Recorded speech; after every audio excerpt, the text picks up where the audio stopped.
ಆಚಾರ್ಯ ಸಂಸ್ಥೆಗೆ ಮತ್ತೊಮ್ಮೆ ಎಲ್ಲರಿಗೂ ಸ್ವಾಗತ. ಇಂದಿನ ಸಂಚಿಕೆಯಲ್ಲಿ ಮತ್ತೆ ನಾವೇನ್ ಮಾಡೋಣ, ಏನ ಜ್ಞಾನಂ ಅಂತ ಹೇಳ್ಬಿಟ್ಟು ನಿನ್ನೆ ಹೊಸ ಒಂದು ಪ್ರೋಗ್ರಾಮ್ ನಿಮ್ ಮುಂದೆ ನಾವು ತಗೊಂಡ್ಬಂದಿದ್ದಿಲ್ಲ. ಅದೇ ಪ್ರೋಗ್ರಾಮ್ ಎರಡನೇ ಸಂಚಿಕೆಯಲ್ಲಿ ಮತ್ತೆ ಇವತ್ತು ಏನ್ ಮಾಡೋಣ, ಮತ್ತೆ ಬೇರೆ ಬೇರೆ ಪ್ರಶ್ನೆಗಳನ್ನ ತಗೊಂಡು ಹೇಗೆ ಉತ್ತರಗಳನ್ನ ಬರೀಬೇಕು ಅನ್ನೋದ್ರ ಬಗ್ಗೆ ಡಿಸ್ಕಸ್ ಮಾಡೋಣ. ಡಿಸ್ಕಸ್ ಮಾಡೋಕ್ಕಿಂತ ಮುಂಚೆ ನಿನ್ನೆ ನಿಮ್ಗೆ ಹೇಳಿದ್ದೆ ಏನಂತ, ಕನ್ನಡ ಮಟೀರಿಯಲ್ ಏನಿದೆ ಅಲ್ಲ, ಅಂದ್ರೆ ಎಲ್ಲಾ ಸೆಕ್ಷನ್, ಯಾವ್ದು ಪೋಸ್ಟ್ ಇಂಡಿಪೆಂಡೆನ್ಸ್ ಇರ್ಬೋದು, ಆನ್ಸಿಯಂಟ್, ಮೆಡಿವಲ್, ಮಾಡರ್ನ್ ಹಿಸ್ಟ್ರಿ ಇರ್ಬೋದು, ಇಂಡಿಯನ್ ಪಾಲಿಟಿ ಇರ್ಬೋದು, geography, ethics, science and tech, environment, ಪ್ರತಿ ಒಂದರದ ಮೇಲೆ ಏನಿದೆ ಇವಾಗ ಆಚಾರ್ಯ ಸಂಸ್ಥೆಯಲ್ಲಿ ಏನಿದೆ ನಿಮ್ಗೆ ಯಾವುದು ಕನ್ನಡ ಮೀಡಿಯಂ ಮತ್ತೆ ಇಂಗ್ಲಿಷ್ ಮೀಡಿಯಂ ಪ್ರತಿ ಒಂದು ಸಬ್ಜೆಕ್ಟ್ಸ್ ಏನಿದೆ ನಿಮ್ಗೆ ಮಟೀರಿಯಲ್ ಸಿಗುತ್ತೆ. ಸೊ ಎಲ್ಲಾ ಸ್ಟೂಡೆಂಟ್ಸ್ ಇವಾಗ ನೀವು ಏನ್ ಮಾಡ್ಬೋದು, ಇವಾಗ ನಮಗೆ ವಿಷಯದ ಕೊರತೆ ಇದೆ ಅಂತ ಹೇಳುವಂತ ನಿಮ್ಗೆ ಯಾವುದೇ ರೀತಿಯಾದಂತಹ ಒಂದು ಪ್ರಶ್ನೆನೇ ಬರೋದಿಲ್ಲ. ಸೊ ಹೀಗಾಗಿ ನೀವು ಆಚಾರ್ಯ ಸಂಸ್ಥೆಗೆ ಒಂದು ಭೇಟಿ ನೀಡಿಬಿಟ್ಟು ಈ ಒಂದು ನೋಟ್ಸ್ ತಗೊಳ್ಳಿ. ಮತ್ತೆ ಇದು ನೋಟ್ಸ್ ಯಾರು ಸುಮ್ಮನೆ ಮಾಡಿರೋದಲ್ಲ, ಇದೇನು ಎಕ್ಸ್ಪರ್ಟೈಸ್ ಎಲ್ಲ ಎಂದ್ರೇನು, ಆ ಫ್ಯಾಕಲ್ಟಿ ಕನ್ಸರ್ನ್ಡ್ ಫ್ಯಾಕಲ್ಟಿನ ಕೂತ್ಕೊಂಡ್ಬಿಟ್ಟು ಎಕ್ಸಾಮ್ ಓರಿಯೆಂಟೆಡ್, ಅಂದ್ರೆ ಯಾವ ರೀತಿ ಪ್ರಶ್ನೆಗಳನ್ನ ಕೇಳ್ತಾರೆ ಆ ಆಧಾರದ ಮೇಲೆ ರಿಸರ್ಚ್ ಮಾಡ್ಬಿಟ್ಟು ಏನ್ ಮಾಡಿದ್ದಾರೆ, ಈ ನೋಟ್ಸ್ ಗಳನ್ನ ರೆಡಿ ಮಾಡಿದ್ದಾರೆ. ಓಕೆ, ಇದರ ಸದುಪಯೋಗನ ನೀವ್ ಏನ್ ಮಾಡ್ಬೇಕು, ಎಲ್ಲರೂ ಪಡ್ಕೊಳ್ಳಿ. ಸೊ ಇವತ್ತಿನ ಸಂಚಿಕೆಯಲ್ಲಿ ನಾವೇನ್ ಮಾಡೋಣ, ಅದೇ ಜ್ಞಾನಂ ಅಂತ ಏನ್ ಪ್ರಾರಂಭ ಮಾಡಿದ್ವಿ, ಅಂದ್ರೆ ಕನ್ನಡ ಮಾಧ್ಯಮದ ವಿದ್ಯಾರ್ಥಿಗಳಿಗೆ ಇವಾಗ ಏನು ವಿಷಯದ ಕೊರತೆ ಆಗಬಾರದು, ಆನ್ಸರ್ ಬರೆಯುವ ರೀತಿಯಲ್ಲಿ ಏನಾಗ್ಬೇಕು, ಇವಾಗ ಬದಲಾವಣೆಗಳಾಗ್ಬೇಕು ಅಂತ ನಾವು ಹೇಳಿದ್ವಿ ನಿನ್ನೆ, ಹೌದಾ? ಅದೇ ರೀತಿಯಾಗಿ ಏನ್ ಮಾಡಿದ್ವಿ, ಈ ಒಂದು ಸಂಚಿಕೆಯಲ್ಲೂ ಕೂಡ ಏನ್ ಮಾಡೋಣ, ಇವಾಗ ಇನ್ನೊಂದು ಪ್ರಶ್ನೆಯನ್ನ ತಗೋಣ. ನಾನು ನಿನ್ನೆ ನಿಮ್ಗೆ ಅಂದ್ರೆ ಹಿಂದಿನ ಒಂದು ಸಂಚಿಕೆಯಲ್ಲಿ ಹೇಳಿದ್ದೆ ಏನಂತ, ಚೋಳಾಜು ಗುಪ್ತಾಜ್ ಮೇಲೆ ಆಲ್ರೆಡಿ ಏನಾಗಿದೆ, ಇವಾಗ ಕ್ವಶನ್ಸ್ ಬಂದಿದೆ. ಒಂದು ಡೈರೆಕ್ಟ್ಲಿ ಇಲ್ಲಿ ಏನ್ ಮಾಡಿದ್ದಾರೆ, ಚೋಳಾಜ್ ಆರ್ಟ್ ಮತ್ತೆ ಆರ್ಕಿಟೆಕ್ಚರ್ ಅಂತ ಕೇಳಿದ್ದಾರೆ. ಪ್ರೀವಿಯಸ್ ಇಯರ್ಸ್ ಅಲ್ಲಿ ಏನ್ ಮಾಡಿದ್ದಾರೆ, ಚೋಳಾಜು ಮತ್ತೆ ಗುಪ್ತಾಜು ಓವರ್ ಹೆರಿಟೇಜ್ ಮತ್ತೆ ಕಲ್ಚರ್ ಮೇಲೆ ಕೇಳಿದ್ದಾರೆ. ಮತ್ತೆ ಚೋಳಾಜ್ ಮೇಲೆ ಆರ್ಕಿಟೆಕ್ಚರ್ ಸಂಬಂಧಪಟ್ಟಂತ ಕ್ವಶನ್ 2013 ಅಲ್ಲೂ ಬಂದಿದೆ. ಅಂದ್ರೆ ಪ್ರತಿ ವರ್ಷ ಅವ್ರು ಏನ್ ಮಾಡ್ತಾ ಇದ್ದಾರೆ ಅಂದ್ರೆ, ಸದರ್ನ್ ಪಾರ್ಟ್ ಆಫ್ ಇಂಡಿಯಾ ಅಂತ ನಾವ್ ಏನ್ ಕರಿತೀವಲ್ಲ, ಅದ್ರ ಮೇಲೆ ಯಾವ್ದಾದ್ರು ಒಂದು ಕಿಂಗ್ಡಮ್ ಮೇಲೆ ಅವ್ರು ಏನ್ ಮಾಡ್ತಾ ಇದಾರೆ, ಇವಾಗ ಪ್ರಶ್ನೆಯನ್ನ ಕೇಳಿದ್ದಾರೆ. ಇಲ್ಲಿ ಚೋಳಾಸ್ ಕೇಳಿದ್ದಾರೆ, ಪಲ್ಲವಾಸ್ ಮೇಲೆ ಕ್ವಶನ್ ಕೇಳಿದ್ದಾರೆ, ವಿಜಯನಗರದ ಶ್ರೀಕೃಷ್ಣ ದೇವರಾಯರ ಮೇಲೆ ಪ್ರಶ್ನೆಯನ್ನ ಕೇಳಿದ್ದಾರೆ. ಸೊ ಹೀಗಾಗಿ ಇವಾಗ ಮುಂಬರುವಂತಹ ಒಂದು ಮುಖ್ಯ ಪರೀಕ್ಷೆಯಲ್ಲಿ ಹೊಯ್ಸಳರ ಮೇಲೆ ಕೇಳಬಹುದು, ಬಾದಾಮಿ ಚಾಲುಕ್ಯರ ಮೇಲೆ ಕೇಳ್ಬೋದು, ರಾಷ್ಟ್ರಕೂಟರ ಮೇಲೆ ಕೇಳ್ಬೋದು. ಯಾಕಂದ್ರೆ ಇವರೆಲ್ಲರೂ ಕಲೆ ಮತ್ತು ವಾಸ್ತುಶಿಲ್ಪಕ್ಕೆ ಶ್ರೀಮಂತವಾದಂತ ಕೊಡುಗೆಯನ್ನು ನೀಡಿ ಹೋಗಿದ್ದಾರೆ, ಹೌದಾ? ಸೊ ಹೀಗಾಗಿ ಇದರ ಆಧಾರದ ಮೇಲೆ ನಾವೇನ್ ಮಾಡ್ತೀವಿ, ಇವಾಗ ನಮ್ಮ ಒಂದು ಪರೀಕ್ಷೆಗೆ ತಯಾರಿಯನ್ನ ನಡೆಸಬೇಕಾಗತ್ತೆ. ಸೊ ಈ ಪ್ರಶ್ನೆಯನ್ನ ನೋಡೋದಾದ್ರೆ ನಾವು ಏನಿದಾವೆ ಇಲ್ಲಿ ಕೂಡ ಅವ್ರು ಏನ್ ಮಾಡ್ತಾರೆ, ನಿಮ್ಗೆ ಇಂಗ್ಲಿಷು ಮತ್ತೆ ಹಿಂದಿ ಭಾಷೆಯಲ್ಲಿ ಮಾತ್ರ ನಿಮ್ಗೆ ಪ್ರಶ್ನೆಯನ್ನು ನೀಡ್ತಾರೆ. ನಾನೇನ್ ಮಾಡಿದ್ದೀನಿ ಇಲ್ಲಿ ನಿಮ್ಗೆ ಕನ್ನಡದಲ್ಲೂ, ಅಂದ್ರೆ ಆ ಪ್ರಶ್ನೆ ಅರ್ಥ ಮಾಡಿಕೊಳ್ಳುವಂತಹ ಒಂದು ಕೆಪಾಸಿಟಿ ಕೂಡ ನಿಮ್ಮಲ್ಲಿ ಏನಾಗ್ಬೇಕಿದು ಬಿಲ್ಡ್ ಆಗ್ಬೇಕು, ಹೌದಾ? ಅದಕ್ಕಾಗಿ ಕನ್ನಡದಲ್ಲೂ ಕೂಡ ನಾನೇನ್ ಮಾಡಿದ್ದೀನಿ, ಪ್ರಶ್ನೆಯನ್ನ ನೀಡಿದ್ದೀನಿ. ಏನ್ ಕೇಳಿದ್ದಾರೆ ಪ್ರಶ್ನೆ ದೋ ದ ಗ್ರೇಟ್ ಚೋಳಾಸ್ ಅಂತ ಹೇಳಿದ್ದಾರೆ ಇಲ್ಲಿ. ಹಾಗಂತ ಹೇಳ್ಬಿಟ್ಟು ನಾವು ಫಾರ್ ಎಕ್ಸಾಂಪಲ್ ಏನಾಗುತ್ತೆ, ಇವಾಗ ಚೋಳಾಸ್ ಅಂದ ತಕ್ಷಣ ಸಂಗಮೇಜಲ್ಲಿ ಚೋಳಾಸ್ ಬರ್ತಾರೆ, ಕರಿಕಾಲ ಚೋಳ ಅಂತ ಹೇಳ್ಬಿಟ್ಟು ಅವರಲ್ಲ, ಇಂಪೀರಿಯಲ್ ಚೋಳಾಸ್ ಅಂತ ನಾವ್ ಏನ್ ಕರಿತೀವಿ ಅಂದ್ರೆ 9th ಮತ್ತೆ 10th ಸೆಂಚುರಿಯಿಂದ ಏನ್ ಬರ್ತಾರೆ, ರಾಜರಾಜ ಚೋಳ ಇರ್ಬೋದು, ರಾಜೇಂದ್ರ ಚೋಳ ಇರ್ಬೋದು, ಅವರೆಲ್ಲ ಯಾರು ಗ್ರೇಟ್ ಚೋಳಾಸ್ ಅಂತ ಕರಿತೀವಿ ನಾವು. ಅವ್ರ ಮೇಲೆ ಫೋಕಸ್ ಮಾಡಿ. ಸೊ ಅವ್ರು ಪರ್ಟಿಕ್ಯುಲರ್ ಆಗಿ ಹೇಳಿದ್ದಾರೆ, ಇವಾಗ great Cholas are no more, ಅವ್ರು ಇವಾಗ ಇಲ್ಲ. ಆದರೆ ಏನಿದೆ, yet their name is still remembered with great pride. ಹೆಮ್ಮೆಯಿಂದ ನಾವು ಅವ್ರ ಬಗ್ಗೆ ಹೇಳ್ಕೊಳ್ತೀವಿ, ಅವ್ರು ನಮ್ಮವರು, ನಮ್ಮ ಪರಂಪರೆಗೆ ಒಂದು ಕೊಡುಗೆ ನೀಡಿದ ಹೆಮ್ಮೆಯಿಂದ ಹೇಳ್ಕೊಳ್ತೀವಿ. Because of their highest achievements in the domain of art and architecture, ಕಲೆ ಮತ್ತು ವಾಸ್ತುಶಿಲ್ಪಕ್ಕೆ ಅವರು ನೀಡಿದಂತ ಕೊಡುಗೆ ಅಂದ ಏನ್ ಮಾಡ್ತಾ ಇದೀವಿ ನಾವು, ಅವರನ್ನ ಹೆಮ್ಮೆಯಿಂದ ಹೇಳ್ಕೊಳ್ತೀವಿ ನಾವು, ಹೌದಾ? ಅವರು ನಮ್ಮ ಪೂರ್ವಜರು, ದ್ರಾವಿಡ ವಾಸ್ತುಶಿಲ್ಪಕ್ಕೆ ಅವ್ರು ಏನ್ ಮಾಡಿದ್ದಾರೆ, ಒಂದು ಕೊಡುಗೆಯನ್ನು ನೀಡಿ ಹೋಗಿದ್ದಾರೆ. ಸಂಗೀತ ಇರ್ಬೋದು, ನೃತ್ಯ ಇರ್ಬೋದು, ಕಲೆ ಇರ್ಬೋದು, ಶಿಲ್ಪಕಲೆ ಇರ್ಬೋದು, ವಾಸ್ತುಶಿಲ್ಪ ಎಲ್ಲದಕ್ಕೂ ಅಂದ್ರೆ ಏನ್ ಮಾಡಿದ್ದಾರೆ, ಇವಾಗ ಕೊಡುಗೆಯನ್ನು ನೀಡಿ ಹೋಗಿದ್ದಾರೆ. ಹಾಗಾಗಿ ಅವ್ರ ಬಗ್ಗೆ ನಮ್ಗೆ ಇದೆ ಹೆಮ್ಮೆ ಇದೆ ಅಂತ ಹೇಳಿ.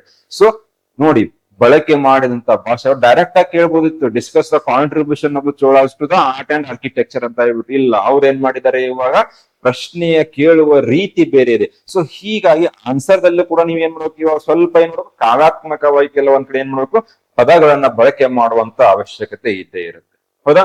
ಸೊ ನಾವೇನ್ ಮಾಡೋಣ ಇಲ್ಲಿ, ಮಹಾನ್ ಚೋಳರು ಪತನವಾಗಿದ್ದಾರೆ ಅವರಿಲ್ಲ ಇವಾಗ. ಆದರೆ ಕಲೆ ಮತ್ತು ವಾಸ್ತುಶಿಲ್ಪದ ಕ್ಷೇತ್ರದಲ್ಲಿ ಅವರ ಅತ್ಯುನ್ನತ ಸಾಧನೆಗಳಿಂದಾಗಿ ಅವರನ್ನು ಬಹಳ ಹೆಮ್ಮೆಯಿಂದ ನೆನಪಿಸಿಕೊಳ್ಳಲಾಗುತ್ತದೆ. ಹೌದಾ? ನೆನಪಿಸಿಕೊಳ್ಳಲಾಗುತ್ತದೆ, ಚರ್ಚಿಸಿ, 200 ಪದಗಳಲ್ಲಿ ಉತ್ತರಿಸಿ.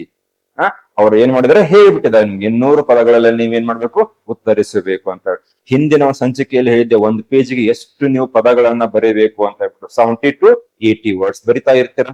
ಹೌದಾ? 70 to 80 ವರ್ಡ್ಸ್ ಬರೆದಾಗ 3 ಪೇಜ್ ಅರೌಂಡ್ 240 ವರ್ಡ್ಸ್ ಗೆ ಬರ್ತೀರ. ಸೊ ಅಲ್ಲೇ ಸುತ್ತಮುತ್ತ ಇರುತ್ತೆ. ಸೊ ಆ ಒಂದು ಎವರೇಜ್ ನಿಮ್ಗೆ ಗೊತ್ತಿರಲಿ. ಹೌದಾ? ಸೊ ಉತ್ತರಿಸೋ ವಿಧಾನವನ್ನು ನೋಡೋಣ. ಯಾಕಂದ್ರೆ ಉತ್ತರವು ಎಲ್ಲರಿಗೂ ಗೊತ್ತಿರುತ್ತೆ, ಆದ್ರೆ ಉತ್ತರಿಸುವ ವಿಧಾನದಲ್ಲಿ ಕೆಲವೊಂದು ಬದಲಾವಣೆಗಳಾಗ್ಬೇಕಲ್ವಾ ಇವಾಗ. ಹೌದಾ?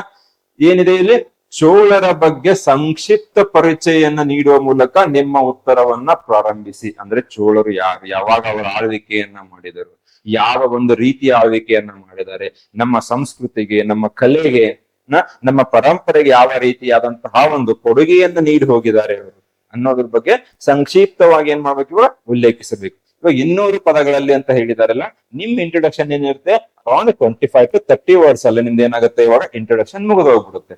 ಹೌದಾ? ಪೀಠಿಕೆಯಲ್ಲಿ ನೋಡ್ಬೇಕು 25 30 ಪದಗಳಲ್ಲಿ ಏನ್ ಮಾಡ್ತಾರೆ, ಅವರು ಯಾವಾಗ ಆಳ್ವಿಕೆಯನ್ನ ಮಾಡಿದರೆ, ಯಾವ ರೀತಿಯಾದಂತ ಕೊಡುಗೆಯನ್ನ ನೀಡಿ ಹೋಗಿದ್ದಾರೆ ಅನ್ನೋದನ್ನ ಏನ್ ಮಾಡ್ಬೇಕು, ಸಂಕ್ಷಿಪ್ತವಾಗಿ ಉಲ್ಲೇಖಿಸಿ. ಹೌದಾ? ಮತ್ತೆ ಇವಾಗ ಕೆಲವೊಂದು ಟೈಮ್ ಏನ್ ಮಾಡ್ತೀವಿ, ಅವ್ರು ಸ್ಥಾಪನೆ ಮಾಡಿದ್ರಂತ ಅಲ್ಲಿಂದನೂ ಪ್ರಾರಂಭ ಮಾಡ್ಬೋದು, ಇಲ್ಲ ಯಾವಾಗ ಅವ್ರ ಆಳ್ವಿಕೆಯನ್ನ ಮಾಡಿದ್ದಾರೆ ಅಲ್ಲಿಂದ ಅನ್ನೋದ್ರ ನೀವೇನು ಉತ್ತರವನ್ನ ಪ್ರಾರಂಭವನ್ನ ಮಾಡಿ. ಸೊ ಇಲ್ಲೇನಿದೆ, ದಕ್ಷಿಣ ಭಾರತದ ಅತ್ಯಂತ ಶಕ್ತಿಶಾಲಿ ಸಾಮ್ರಾಜ್ಯಗಳಲ್ಲಿ ಒಂದಾದ ಚೋಳ ರಾಜವಂಶ. ಅವ್ರು ಏನ್ ಮಾಡಿದ್ದಾರೆ, ಇವಾಗ ಹೇಳಿದ್ದಾರೆ, ಪ್ರಶ್ನೆಯಲ್ಲೇ ಹೇಳ್ತಿದ್ದಾರೆ ಏನಂತ, they are no more but their name will be remember with a great pride. So ಹೀಗಾಗಿ ನಾವು ಬಳಕೆ ಮಾಡುವಂತ ಭಾಷೆಯಲ್ಲಿ ಕೂಡ ಏನಾಗಬೇಕು, ಇವಾಗ ಚೋಳರು ಅತ್ಯುನ್ನತವಾದ ಕೊಡುಗೆಯನ್ನು ನೀಡಿದ್ದಾರೆ, ಅವರನ್ನ ಹೆಮ್ಮೆಯಿಂದ ಹೇಳ್ಕೊಳ್ತೀವಿ ಅನ್ನುವ ರೀತಿಯಲ್ಲಿ ನಾವೇನ್ ಮಾಡ್ಬೇಕು, ಇವಾಗ ಉತ್ತರವನ್ನು ನೀಡಬೇಕಾಗತ್ತೆ. ಸೊ ಇಲ್ಲೇನಿದೆ, ದಕ್ಷಿಣ ಭಾರತದ ಅತ್ಯಂತ ಒಂದು ಶಕ್ತಿಶಾಲಿ ಪ್ರಬಲವಾದ ಸಾಮ್ರಾಜ್ಯಗಳಲ್ಲಿ ಒಂದಾದ ಚೋಳ ರಾಜವಂಶ. ಯಾಕಂದ್ರೆ ಪಲ್ಲವರು ಇದ್ರು, ಪಾಂಡವರು ಇದ್ರು, ಪಾಂಡ್ಯರು ಇದ್ರು, ಚೇರರು ಇದ್ರು, ವಿಜಯನಗರ ಸಾಮ್ರಾಜ್ಯ ಅಂತ ಮುಂಚೆ ಅನ್ನೋ ತದನಂತರ ಬರುತ್ತೆ. ಸೊ ದಕ್ಷಿಣ ಭಾರತವನ್ನ ಹಲವಾರು ರಾಜಮನೆತನಗಳ ಆಳ್ವಿಕೆಯನ್ನ ಮಾಡಿದ್ರು. ಹೌದಾ? ರಾಷ್ಟ್ರಕೂಟರು ಇದ್ರು, ಬಾದಾಮಿ ಚಾಲುಕ್ಯರು ಇದ್ರು. ಸೊ ಈ ಎಲ್ಲಾ ಸಾಮ್ರಾಜ್ಯ ಅಂದ್ರೆ ಶಕ್ತಿಶಾಲಿ ಸಾಮ್ರಾಜ್ಯಗಳಲ್ಲಿ ಒಂದು ಚೋಳ ಯಾವುದು ಸಾಮ್ರಾಜ್ಯ ರಾಜವಂಶ ಏನ್ ಮಾಡಿದೆ, 9 ರಿಂದ 13ನೇ ಶತಮಾನ ಯಾವಾಗ ಆಳ್ವಿಕೆಯನ್ನ ಮಾಡಿದರೆ, 9 ರಿಂದ 13ನೇ ಶತಮಾನ. ಇಲ್ಲಿ ಪದಗಳನ್ನು ಕಟ್ ಮಾಡ್ಲಿಕ್ಕೆ ನೀವು ಆಳ್ವಿಕೆ ಮಾಡಿದ್ದಾರೆ ಅನ್ನೋದ್ರ ಬಗ್ಗೆ ಏನ್ ಮಾಡ್ಬೋದು, ನೀವು ಬ್ರಾಕೆಟ್ ಅಲ್ಲಿ ಮೆನ್ಷನ್ ಮಾಡ್ಬಿಡಿ. ಯಾಕಂದ್ರೆ ಇವಾಗ ರಾಜವಂಶ 9ನೇ ಶತಮಾನದಿಂದ 13ನೇ ಶತಮಾನದವರೆಗೆ ಆಳ್ವಿಕೆಯನ್ನ ಮಾಡಿದ್ದಾರೆ, ಪದಗಳ ಬಳಕೆ ಏನಾಗ್ಬಿಡುತ್ತೆ, ಇವಾಗ ಜಾಸ್ತಿ ಆಗುವಂತ ಚಾನ್ಸಸ್ ಇರುತ್ತೆ ನಿಮ್ಗೆ. ಸೊ ಆ ಪದಗಳ ಬಳಕೆಯನ್ನ ಕಡಿಮೆಯನ್ನ ಮಾಡ್ಲಿಕ್ಕೆ ನೀವೇನ್ ಮಾಡ್ಬೋದು, ಒಂದಾದ ಚೋಳ ರಾಜವಂಶ ಅಂತ ಹೇಳ್ಬಿಟ್ಟು ಬ್ರಾಕೆಟ್ ಅಲ್ಲಿ 9 ರಿಂದ 13ನೇ ಶತಮಾನ ಇವೆಲ್ಲರೂ ಗೊತ್ತಾಗ್ಬಿಡುತ್ತೆ. ಹೌದಾ? ಕಲೆ ಮತ್ತು ವಾಸ್ತುಶಿಲ್ಪಕ್ಕೆ ಅವ್ರು ಏನ್ ಮಾಡಿದ್ದಾರೆ, ಇಲ್ಲಿ ಕೀವರ್ಡ್ಸ್ ಐಡೆಂಟಿಫೈ ಮಾಡಿ. ಏನಿದೆ ಕೀವರ್ಡ್ಸ್, ಆರ್ಟ್ ಮತ್ತು ಆರ್ಕಿಟೆಕ್ಚರ್, ಏನು ಕಲೆ ಮತ್ತು ವಾಸ್ತುಶಿಲ್ಪ. ಸೊ ಹೀಗಾಗಿ ನಿಮ್ಮ ಪೀಠಿಕೆಯಲ್ಲಿ ಆ ಕಲೆ ಮತ್ತು ವಾಸ್ತುಶಿಲ್ಪ ಅನ್ನೋ ಪದಗಳು ಏನು ಕಾಣಬೇಕು, ಎದ್ದು ಕಾಣಿಸ್ತಾ ಇರ್ಬೇಕು. ಹೌದಾ?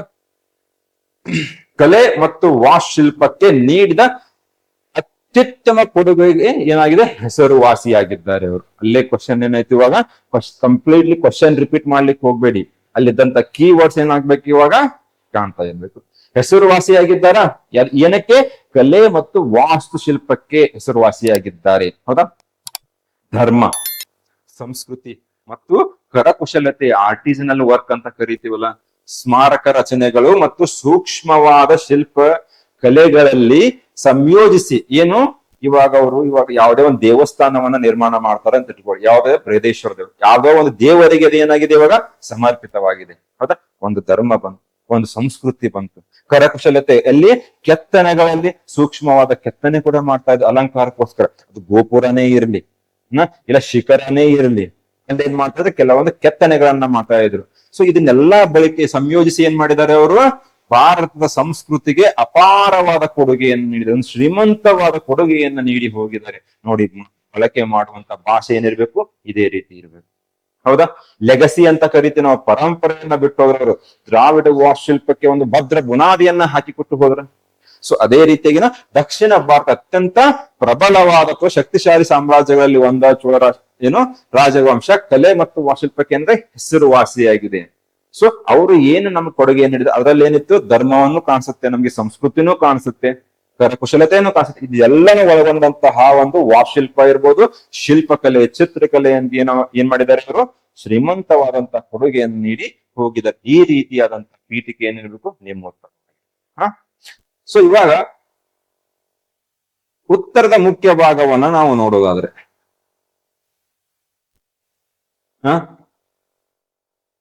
ಉತ್ತರದ ಮುಖ್ಯ ಭಾಗದಲ್ಲಿ ಮೊದಲು ವಾಸ್ತುಶಿಲ್ಪಕ್ಕೆ ಕೊಡುಗೆಯನ್ನ ಏನ್ ನೀಡಿದ್ದಾರೆ. ಇವಾಗ ಕೆಲವೊಂದು ವಿದ್ಯಾರ್ಥಿಗಳು ಇಲ್ಲಿ ಏನ್ ತಪ್ಪು ಅಂದ್ರೆ ವಾಸ್ತುಶಿಲ್ಪ ಕೊಡುಗೆಯನ್ನು ನೀಡಿ ಹೋಗಿದ್ದಾರೆ, ಹೌದಾ?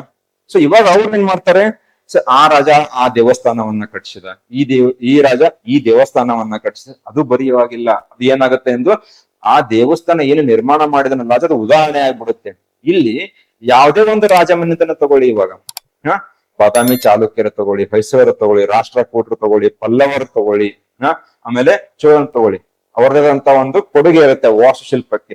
ಆದ್ರೆ ಆ ವಾಸ್ತುಶಿಲ್ಪಕ್ಕೆ ಏನಿರುತ್ತೆ ಅದರ ವೈಶಿಷ್ಟ್ಯತೆಗಳಿರುತ್ತೆ ಪ್ರತಿಯೊಂದು ರಾಜಮನೆತನದ್ದು.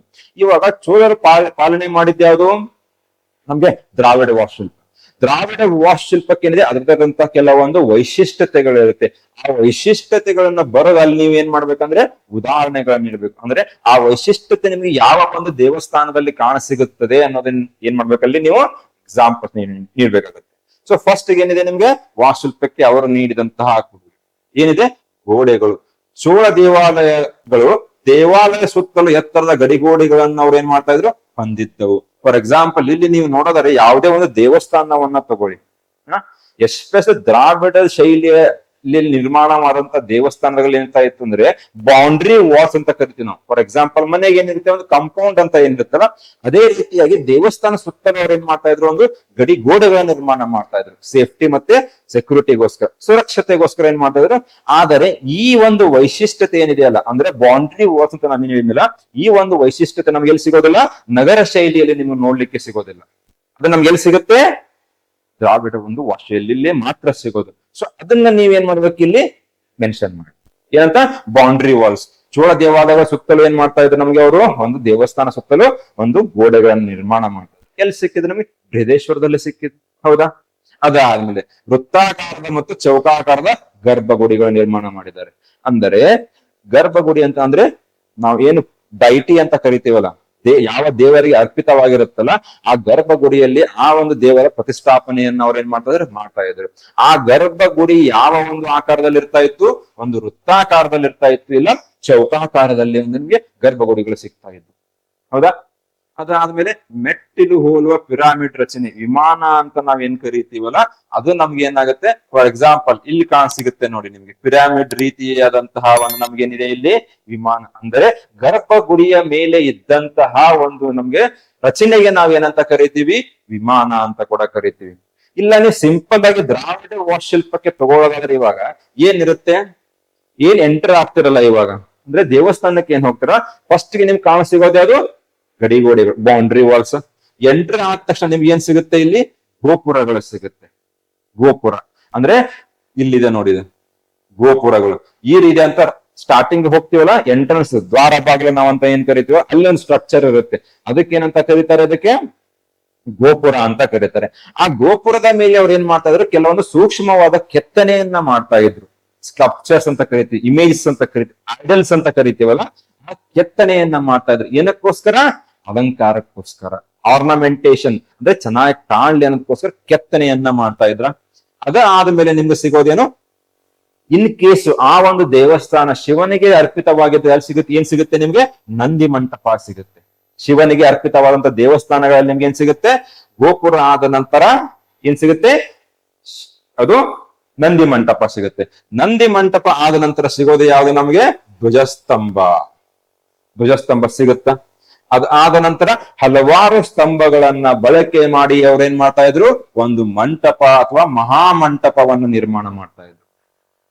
ಸ್ತಂಭಗಳನ್ನ ಬಳಕೆ ಮಾಡಿ ಏನ್ ಮಾಡಿದ್ದಾರೆ, ಮಹಾಮಂಟಪ ಅಂದ್ರೆ ಲಾರ್ಜ್ ವಾಲ್ ಬಿಗ್ ವಾಲ್, ಸಾರಿ ಅದು ಹಾಲ್ ಅಂದ್ರೆ ಆ ಒಂದು ಕೋಣೆ ಅಂತ ಕರಿತೀವಿ ನಾವು. ಇವಾಗ ತುಂಬಾ ದೊಡ್ಡದಾದಂತ ಒಂದ್ ಏನ್ ಮಾಡ್ತಾರೆ, ಮಂಟಪವನ್ನ ನಿರ್ಮಾಣ ಮಾಡ್ತಾ ಇದ್ರು. ಆ ಮಂಟಪ ಯಾಕೆ ಅವರು ನಿರ್ಮಾಣ ಮಾಡ್ತಾ ಇದ್ರು ಅಂದ್ರೆ, ಯಾವುದೇ ರೀತಿಯಾದಂತ ಸಭೆ ನಡೀಲಿ, ಸಮಾರಂಭಗಳು ನಡೀಲಿ, ಹೋಮ ಹವನಗಳು ನಡೀಲಿ, ಅಲ್ಲೇ ಅವ್ರೇನ್ ಮಾಡ್ತಾ ಇದ್ರು, ಸೇರ್ತಾ ಇದ್ರು. ಅಂದ್ರೆ ದೇವಸ್ಥಾನ ಅನ್ನೋದು ಒಂದು ಯಾವ್ದಕ್ಕೆ ಯಾವುದೇ ಒಂದು ಪೂಜೆಗೆ ಅಥವಾ ಆರಾಧನೆಗೆ ಮಾತ್ರ ಸೀಮಿತವಾಗಿರ್ಲಿಲ್ಲ, ಒಂದು ಧರ್ಮಕ್ಕೆ ಮಾತ್ರ ಸೀಮಿತವಾಗಿರಲಿಲ್ಲ. ಅದು ಒಂದ್ ಏನಾಗಿತ್ತು ನಿಮ್ಗೆ ರಾಜಕೀಯವಾಗಿ ಬಳಕೆ ಆಗ್ತಾ ಇತ್ತು, ಸಭೆ ಸಮಾರಂಭಗಳು ನಡ್ತಾ ಇದ್ದು, ಯಾವ್ದಾದ್ರು ಹಬ್ಬ ಹರಿದಿನಗಳಲ್ಲಿ ಅಲ್ಲೇ ಸೇರ್ತಾ ಇದ್ರು. ಸೊ ಹೀಗಾಗಿ ಅಲ್ಲಿ ಮತ್ತೆ ಶಿಕ್ಷಣವನ್ನು ಕೂಡ ನೀಡಲಾಗ್ತಾ ಇತ್ತು ದೇವಸ್ಥಾನಗಳಲ್ಲಿ. ಸೊ ಹೀಗಾಗಿ ತುಂಬಾ ಜನರಲ್ಲಿ ಸೇರಿಕೊಳ್ಳುವಂತ ಅವಕಾಶ ಮಾಡಿಕೊಳ್ಳಿಕ್ಕೆ ಅವ್ರು ಏನ್ ಮಾಡ್ತಾ ಇದ್ರು, ಇಲ್ಲಿ ಒಂದು ಮಂಟಪವನ್ನ ನಿರ್ಮಾಣ ಮಾಡ್ತಾ ಇದ್ರು, ಸ್ತಂಭಗಳನ್ನ ಬಳಕೆ ಮಾಡಿ. ಅದರ ನಂತರ ಸಿಗೋದು ಯಾವ್ದು ನಿಮ್ಗೆ, ಗರ್ಭಗೃಹ. ಎಲ್ಲಿ ನಾವು ಮೂರ್ತಿಯನ್ನು ಪ್ರತಿಷ್ಠಾಪನೆಯನ್ನ ಮಾಡ್ತೀವಲ್ಲ, ದೇವರ ಪ್ರತಿಷ್ಠಾಪನೆಯನ್ನ ಮಾಡ್ತಾರಲ್ಲ, ಅಲ್ಲಿ ನಿಮ್ಗೆ ಏನ್ ಸಿಗುತ್ತೆ, ಅದು ಯಾವ ಆಕಾರದಲ್ಲಿ ಇರ್ತಾ ಇತ್ತು, ಒಂದು ವೃತ್ತಾಕಾರದಲ್ಲಿ ಇರ್ತಾ ಇತ್ತು, ಇಲ್ಲ ಚೌಕಾಕಾರದ. ಅದರ ಮೇಲೆ ನಮಗೆ ಏನ್ ಸಿಗುತ್ತಲ್ಲ ಈ ಒಂದು ಸ್ಟ್ರಕ್ಚರ್, ಯಾವುದು ಪಿರಾಮಿಡ್ ರೀತಿಯಾದಂತಹ ಒಂದು ಏನ್ ಸಿಗುತ್ತಲ್ಲ ರಚನೆ, ಅದಕ್ಕೆ ನಾವೇನಂತ ಕರಿತೀವಿ, ವಿಮಾನದ ಗರ್ಭಗೃಹದ ಮೇಲೆ ಇದ್ದಂತಹ ಒಂದು ಸ್ಟ್ರಕ್ಚರ್ಗೆ. ಹೌದಾ?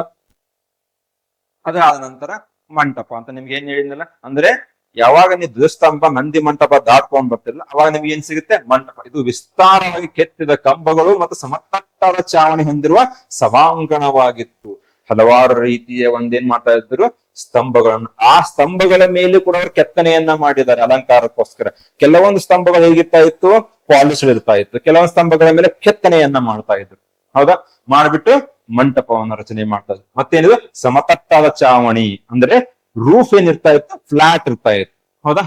ಅದಾದ ನಂತರ ದೇವಾಲಯದ ಆವರಣದೊಳಗೆ ನೀರಿನ ತೊಟ್ಟಿ, ಪುಷ್ಕರಣಿ ಅಂತ ನಾವು ಕರಿತೀವಿ ಇವಾಗ.